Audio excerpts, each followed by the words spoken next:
Commission घोटाले में money laundering के तहत अनुसंधान कर रही ईडी ने बुधवार को संसदीय कार्य मंत्री सह ग्रामीण विकास विभाग के मंत्री आलमगीर आलम को गिरफ्तार कर लिया है। दिन भर चली पूछताछ के बाद शाम करीब 6:30 बजे ईडी ने उन्हें गिरफ्तार किया है। दैनिक जागरण के रिपोर्ट के अनुसार मंत्री आलमगीर आलम को आज बुधवार शाम करीब 6:30 बजे ईडी ने गिरफ्तार कर लिया है। कल भी वह 11 बजे ईडी कार्यालय पहुंचे थे और वह रात में करीब 8:30 बजे ईडी कार्यालय से बाहर आए। बता दें कि टेंडर कमीशन मामले में ईडी ने आलमगीर आलम के निजी सचिव संजीव लाल, उसके नौकर समेत 6 ठिकानों पर 6 मई को रेड की थी।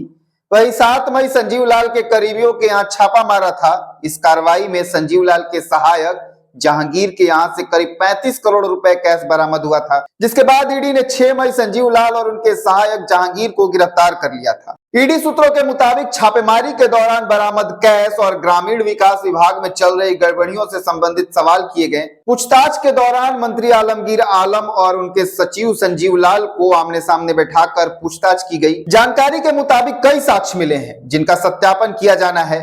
आलमगीर आलम से उनकी चल अचल संपत्ति से संबंधित जानकारी मांगी गई है। आलमगीर आलम झारखंड कांग्रेस के वरिष्ठ नेता हैं। वह पाकुड़ विधानसभा से 4 बार विधायक रह चुके हैं।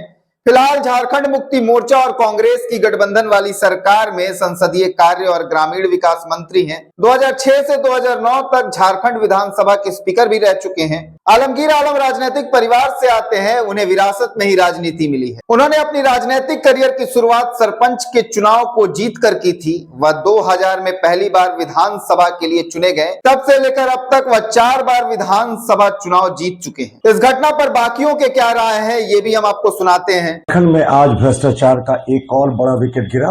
इसके पहले मुख्यमंत्री रहते हेमंत सोरेन की गिरफ्तारी हुई थी और आज मंत्री आलमगीर आलम को ईडी ने गिरफ्तार कर लिया। और हमें तो लगता है ये तो होना ही था साहब। एक निजी सहायक के नौकर के यहाँ से जब 35 करोड़ रुपए बरामद होंगे और जैसे मीडिया में खबरें आ रही हैं कि इन लोगों ने स्वीकार कर लिया कि ये आलमगीर आलम के विभाग का सिर्फ 3 महीने का 3.5% कमीशन का हिस्सा था, तो ये तो मुझे लगता है सिर्फ एक शुरुआत हुई है, क्योंकि अभी 4 वर्षों से ज्यादा के कार्यकाल में वो मंत्री रहे थे। तो बाकी जो अरबों रुपए की इनके काले लूट की कमाई है, जैसे जैसे पूछताछ होगी उसका भी खुलासा होगा। लेकिन एक बार फिर से सिद्ध हो गया कि ये नरेंद्र मोदी का न्यू इंडिया है।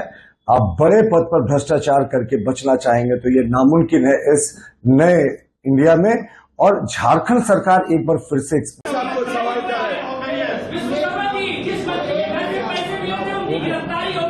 हाँ, अच्छा हुआ ना, एक गिरफ्तारी तो एक हुआ है और बहुत कुछ होना है यहाँ। ये तो देखिए, मैं आपको कहना चाहता हूँ, ये जो परिवारवादी हैं, भ्रष्टाचारी हैं, मैं आपसे कहना चाहता हूँ क्या भ्रष्टाचारी को छोड़ना चाहिए क्या?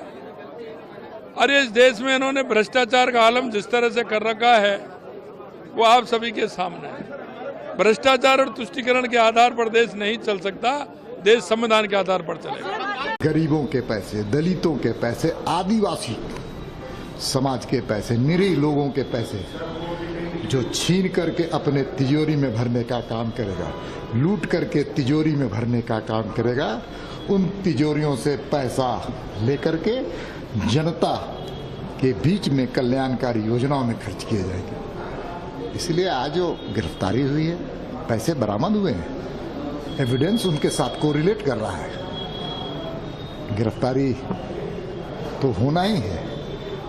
कानून की नज़र में सब कोई बराबर है, राजा हो चाहे रंक। और जो कानून के साथ खिलवाड़ करेगा, जनता के पैसे लूटेंगे, उसको तो गिरफ्तार होना ही चाहिए।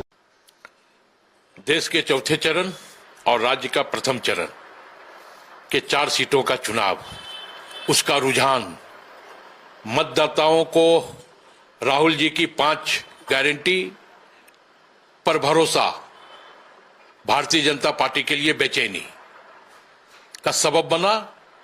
और यह उसी का फलाफल है कि बिना कोई सबूत, बिना कोई आधार कांग्रेस विधायक दल के नेता को ईडी ने आज गिरफ्तार किया। जबकि जिनके ऊपर प्रधानमंत्री स्वयं भ्रष्टाचार का आरोप लगाते हैं, आज वो राज्य का उप मुख्यमंत्री, मंत्री, मुख्यमंत्री बना हुआ है, केंद्रीय मंत्री बना हुआ है।